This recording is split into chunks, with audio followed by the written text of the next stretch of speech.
YCP ఒక నినాదంతో ముందుకు వస్తుంది. మీరు వినే ఉంటారు, why not 175, why not Kuppam అని కూడా అంటున్నారు.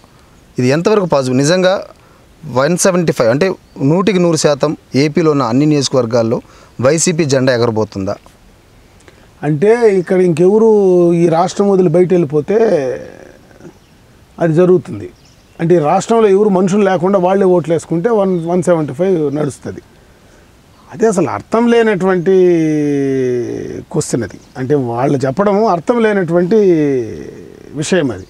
పూర్తిగా 175 అనేది ఏ రకంగా 175 గెలుస్తారు వాళ్ళు? ఈరోజు అసలు కనీసం డబుల్ డిజిట్కి వచ్చేదానికి కూడా కష్టపడేటువంటి పరిస్థితి ఉంది వాళ్ళు.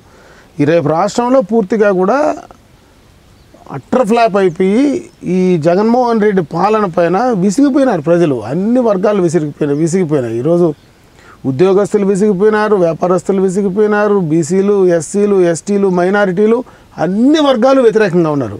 నువ్వు ఎట్లా గెలుస్తావు? నువ్వు కనీసం పులివెందుల్లోనే నీ పైన అంత వ్యతిరేకత ఉంది కదా. ఈరోజు పులివెందుల నుంచి బయటకు చాలామంది కాంట్రాక్టర్లు వస్తున్నారు పనులు చేసుకున్నాడు.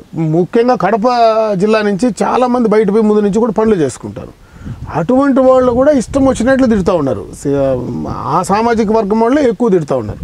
అంటే ఏ రకంగా నీ నియోజకవర్గంలోనే అట్లుంటే నువ్వు మొత్తం రాష్ట్రం అంతా 175 అని చెప్పడం అనేది సింహం సింగిల్గా వస్తుంది, పందులో గుంపులు కానీ ఒక ప్రచారం చేస్తున్నారు సార్. ఒకరిని ఓడించడానికి ఎంతమంది కలుస్తున్నారు అంటే నేను గ్రేటే కదా అని వాళ్ళ వాదన. కింద పడినా కూడా నేను గిల్లేసినాను కదా అనొచ్చు. ఎందుకంటే నేను కింద పడినా కానీ గట్టి గిల్లినానని చెప్పచ్చు. అంతేగాని దానికి దీనికి సంబంధం ఏముంది? ఎప్పుడో తెలుగుదేశం పార్టీ ఎప్పుడు కూడా కలిసి వచ్చేది ఉంది. ఈరోజు ఏం కొత్తగా లేదు. 2014లో ఉన్నాయి, 99లో ఉన్నాయి. అప్పటి నుంచి కూడా ఎన్టీ రామారావు గారు పార్టీ పెట్టినప్పుడే ఆ రోజు కమ్యూనిస్టులతో అందరితో కూడా కలిసి చేసినటువంటి సందర్భాలు ఉన్నాయి. మరి దానికి సింగిల్ సింహం వస్తుంది, మిగతా వాళ్ళు కలిసి వస్తారంటే అది అర్థం లేనటువంటి ప్రశ్న.